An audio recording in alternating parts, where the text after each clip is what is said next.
Bonjour à tous, bienvenue pour cette deuxième vidéo consacrée au réseau sous pression dans Civil 3D. On va voir aujourd'hui comment créer directement un réseau de canalisation à partir de la liste de composants qu'on a réalisé. Alors je vous rappelle, la dernière fois dans la première vidéo, on avait créé une liste de composants, on a été piocher, on a été faire notre marché dans des bibliothèques d'objets et on a récupéré seulement les bibliothèques qui nous intéressaient avec les diamètres de réseau qui nous intéressaient. Donc on a cette liste de composants qu'on va pouvoir utiliser.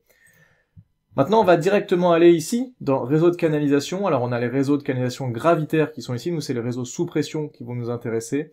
Il y a deux possibilités. Soit on va cliquer, ici, on va faire un petit exemple de modélisation à partir d'une polyligne existante, ou alors on va pouvoir directement créer à partir de rien notre réseau. On va rapidement faire un tout petit exemple, ici, à partir d'une polyligne existante. Donc, je sélectionne ma polyligne, il me montre le sens dans lequel va s'écouler mon réseau. Je peux inverser ou garder ce sens-là. Je vais dire OK. Et vous voyez qu'on a différentes options. Alors, il va sélectionner ma bibliothèque. C'est pas le plus important ici, donc je vais garder la bibliothèque standard. On voit qu'on a la nôtre ici, mais je vais prendre la standard, pourquoi pas.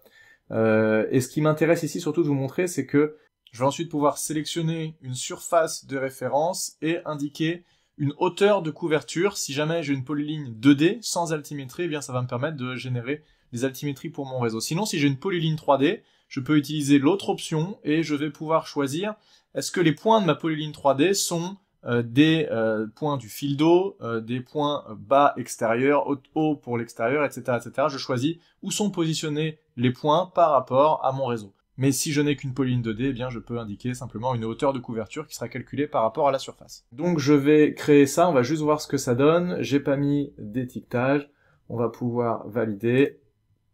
Et automatiquement, vous voyez qu'il m'a créé mon réseau avec mes coudes. Il a mis tout ce qu'il trouvait. Donc les coudes, il met évidemment au plus proche par rapport aux coudes que je lui ai préchargés. Là, j'avais mis quasiment 90 degrés, donc il a trouvé quelque chose d'assez proche. Donc là, ça colle assez bien. Voilà, c'était juste pour vous montrer qu'on peut aussi créer directement à partir d'une polyligne existante. Je vais supprimer ça, j'en ai pas besoin. Je vais, moi, repartir sur un réseau à partir de rien. Donc je suis de retour à l'état initial sur mon projet et je vais aller cliquer ici sur outils de création d'un réseau sous pression. Alors il va me proposer plusieurs possibilités. Donc nom du réseau, je vais faire, je vais l'appeler, je peux utiliser des incréments, mais là j'ai pas besoin, je vais l'appeler eau potable. Je peux mettre une description, j'en ai pas besoin ici. Nom du tronçon. Alors les tronçons, on va voir, on va créer plusieurs tronçons dans le même réseau. Je vais vous montrer ce que ça donne. On va là ici automatiser la numérotation. Je vais l'appeler ici, je vais enlever les espaces, les parenthèses qu'il y avait, et je vais lui demander d'insérer le compteur suivant. Donc mes tronçons s'appelleront tronçon, espace et un numéro qui commence à 1 et qui va de 1 en 1. Ensuite, je choisis ma bibliothèque, donc je vais revenir sur ma liste de composants, et là il me demande le diamètre par défaut que je veux utiliser. Eh bien c'est très simple, j'en ai qu'un, j'en ai choisi qu'un seul volontairement, donc je vais utiliser celui-ci. Je choisis ensuite ma surface de référence, ma surface qu'on voit derrière ici avec des courbes de niveau, elle s'appelle surface 1, donc je sélectionne celle-ci, et là aussi je vais mettre ma couverture, je vais mettre, on peut changer un peu, on peut mettre 1,5 m, peu importe. Et ensuite, je vais choisir des étiquettes potentiellement, donc je peux lui dire, par exemple, tu vas automatiquement m'étiqueter avec le diamètre nominal, avec le nom, avec différents éléments, soit mes canalisations, soit mes raccords, etc. Là ici je vais pas le faire et on rajoutera des étiquettes manuellement si on a besoin, donc par défaut je vais lui demander de ne pas m'étiqueter mes éléments. Et je vais dire OK, et je vais pouvoir commencer à modéliser mon réseau. Alors je clique un premier point ici, je clique un deuxième, et on voit que ce qui apparaît à l'écran, eh bien c'est différents angles qui dépendent en fait des coudes que je lui ai préchargés quand j'ai fait ma création de liste de composants. Donc là, voilà, je vais m'accrocher automatiquement à différents coudes pour pouvoir respecter en fait les pièces que je vais pouvoir potentiellement mettre sur le terrain dans la réalité.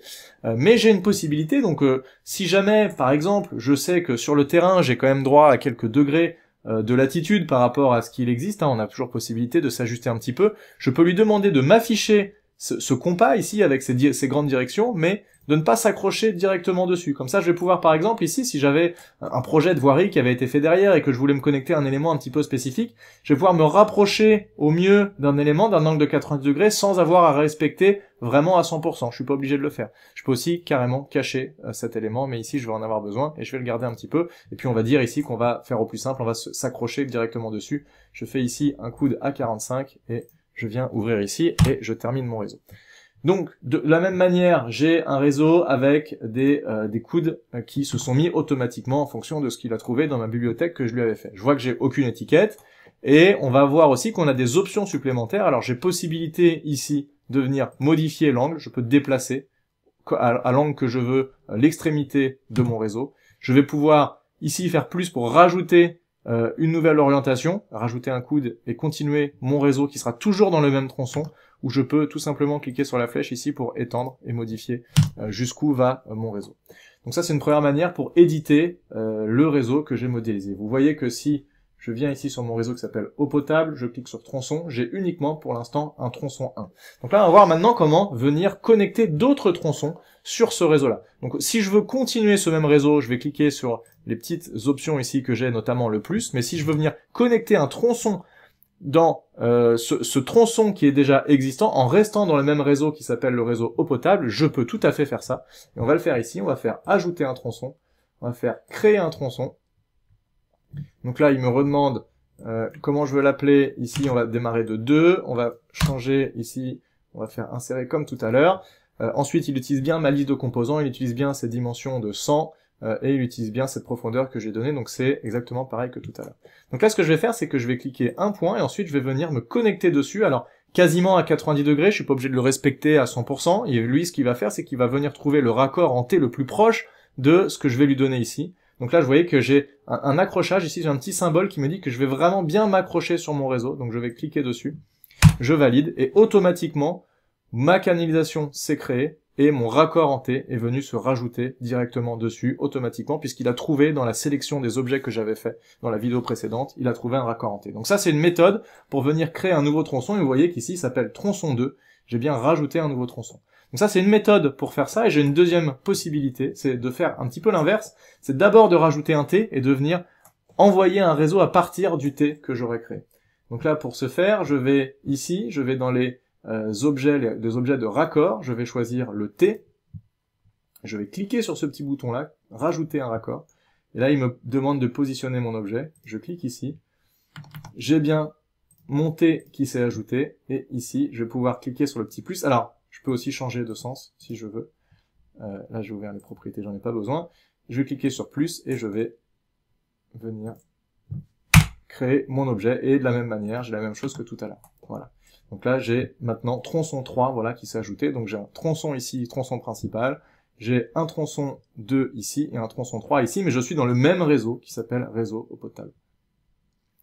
Je vais l'agrandir un tout petit peu ici, et je peux désormais, si j'ai besoin aussi, venir rajouter des éléments. Donc on peut imaginer que je vais rajouter une valve potentiellement. Je clique ici, je rajoute une valve, et je veux rajouter également une bouche à incendie, et bien je vais pouvoir faire la même chose, je vais cliquer en bout ici, et je rajoute une bouche à incendie. Maintenant, ce que je vais pouvoir faire, c'est visualiser ces éléments pour voir ce que j'ai modélisé. Je clique les différents éléments, clic droit, visualisateur d'objets, et je vois exactement ce que j'ai modélisé. Donc on a à la fois une représentation 2D, pour mes plans 2D c'est idéal, je peux choisir des styles d'ailleurs de représentation en 2D, et j'ai également une représentation 3D si j'ai besoin d'exporter ces éléments-là, par exemple en IFC 4.3, on peut imaginer, pour alimenter un projet qui est full 3D, eh bien j'ai la possibilité aussi, puisque c'est le même objet, mais qui a une représentation à la fois en 2D et en 3D, donc c'est vraiment ce que j'ai modélisé ici. Là on voit en 3 dimensions ce que j'ai exactement modélisé. Une autre spécificité des réseaux sous pression par rapport aux réseaux gravitaires, c'est qu'on a la possibilité, si je laisse ma souris ici sur ce point-là, vous voyez, convertir en arc. Donc je peux tout à fait avoir des réseaux qui sont en arc et je peux les modifier d'un côté ou de l'autre. Ça peut s'adapter. Vous voyez que automatiquement, quand j'ai changé, il m'a mis un coude qui collait à ce que je lui ai demandé, parce que au plus proche, puisqu'il ne trouve pas forcément, si j'étais potentiellement un angle de 45, si je change, il va mettre le coude qui trouve le plus proche de ce que je lui ai défini. Et enfin, on va ajouter des étiquettes à notre réseau sous pression. Alors plusieurs possibilités, soit je clique sur le réseau et je retrouve mon ruban contextuel, j'ai ici accès à ajouter des étiquettes, ou on peut même ajouter des tables éventuellement, mais une manière un petit peu plus générique, c'est de passer par ici l'onglet annotation, je retrouve ajouter des étiquettes ou ajouter des tables, je fais ajouter des étiquettes, réseau sous pression, clic droit sur ajouter des étiquettes de réseau sous pression, et ici j'ai le choix sur le style que je vais utiliser. Alors je peux, par défaut il est sur standard, moi je peux utiliser le nom par exemple. On a des capacités ici également de créer un nouveau style si jamais les styles par défaut ne nous conviennent pas. On peut dupliquer un style existant, le modifier ou en recréer un de nouveau. On va utiliser le nom, on va faire ça de manière assez simple. Et je vais choisir tout le plan du réseau sous pression, donc il va me coter, me mettre une étiquette sur les canalisations, sur les raccords et sur les accessoires hydrauliques. Il va tout m'étiqueter, donc je vais faire ajouter, je clique et il m'a créé des étiquettes partout.